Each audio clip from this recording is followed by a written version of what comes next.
match made in heaven, but not quite the kind you're thinking of.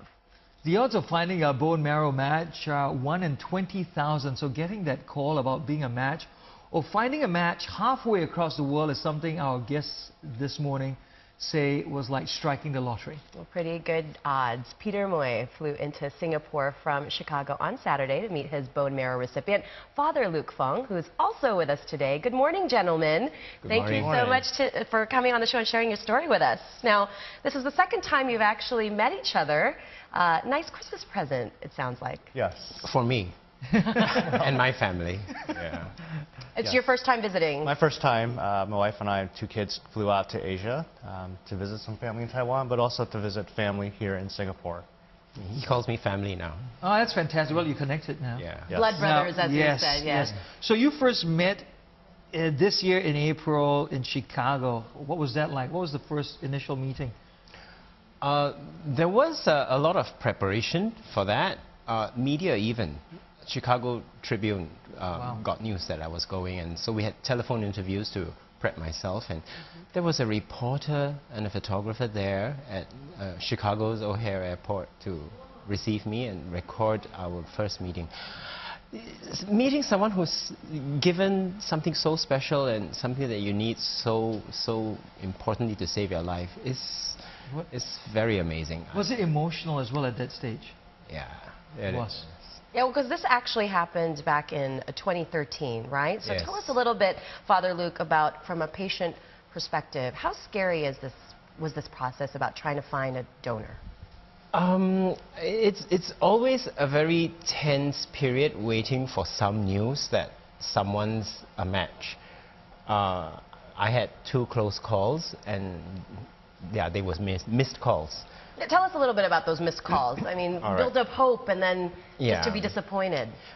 Well, in my parish, we ran a blood donation drive, and tagged with that was a bone marrow sign-up. And so I signed myself up for it, hoping that I would be the perfect match for someone who needed stem cells or bone marrow. So when my illness came up, I put myself on the register. And in a very short time, I was told, we found a perfect match for you. We've got good news and bad news. I said, what's the bad news? So the bad news is that it's yourself. Yeah. Yeah. Peter, how did you get involved in the program too? Sure. When I was 16, a good childhood friend of mine passed away from leukemia. And then in 2001, our church had a bone marrow registry drive, and so I signed myself up for that. And then 12 years later, I got a phone call, I got an email saying you're a potential donor match for someone in Asia, 48 years old, with a very rare leukemia. And so my wife and I prayed about that. We were able to really make a good decision about stepping forward to donate.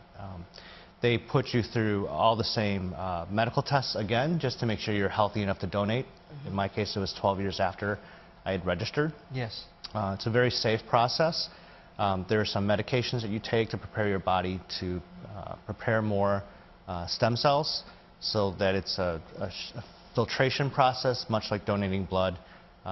It's not very painful at all.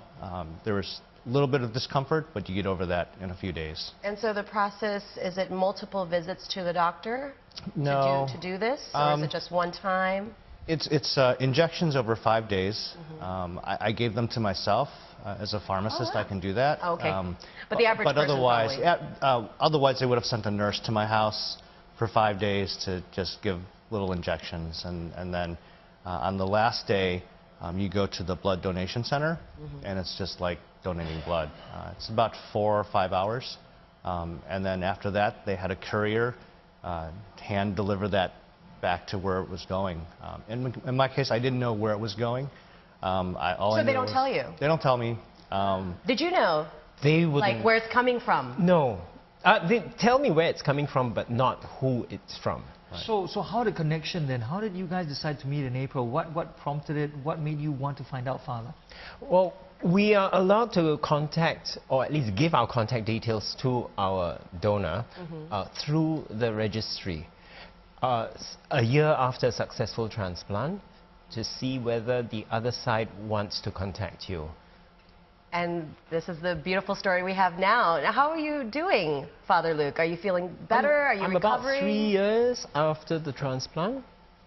There's some minor issues involved, as all transplants will do. Yeah, I'm getting stronger, slowly, yeah.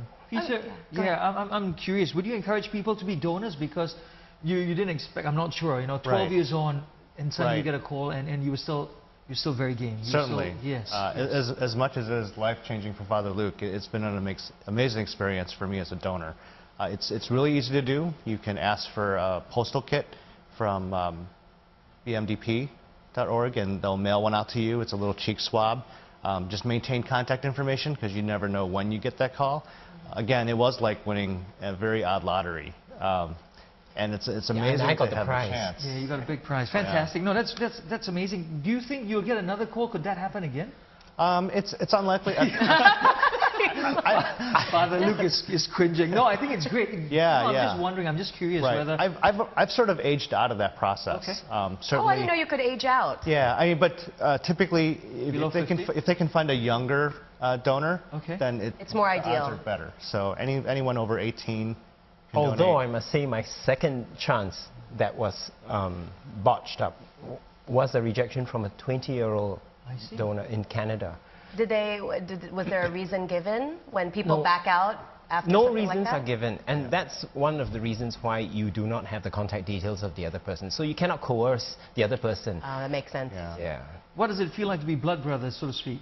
Well, it's amazing for me that I have new family halfway around the world, and yeah, I look forward to visiting them again. It's a fantastic experience to have this connection halfway around the world. And I message him very constantly. Any other, like real brothers, right? Now you could be squabbling like little... No, My life, my family's lives are so much bigger because of that.